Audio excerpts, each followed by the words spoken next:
Pinabulaanan ng Philippine National Police ang pahayag ng China na lumala raw ang krimen sa Pilipinas na dahilan ng paglalabas ng kanilang travel advisory.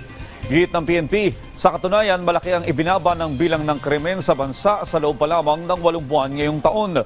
Si Ryan Lesiges sa detalye.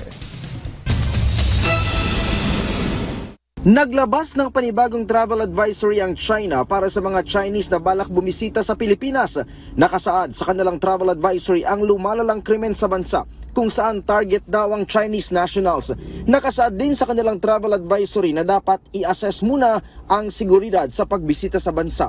Nakikitang dahilan ng Beijing ang unrestrained na public security sa Pilipinas. Paulit-ulit na rin daw ang criminal cases laban sa mga Chinese.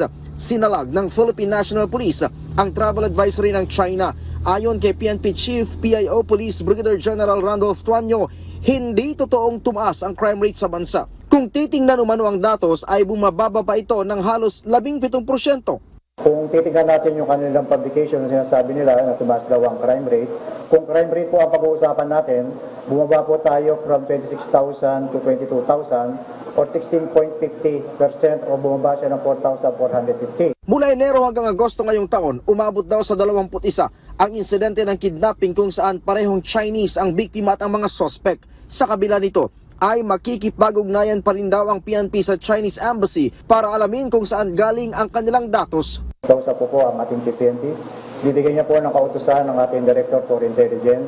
Ang sabi niya, susundin natin yung proper channel and procedure upang magpunta sa Chinese Embassy at alamin yung specificong mga hinaing na binabanggit nila. Pumalag din ang DFA sa travel advisory na inilabas ng China. Git ng DFA, minimischaracterizes daw ng China ang sitwasyon sa Pilipinas.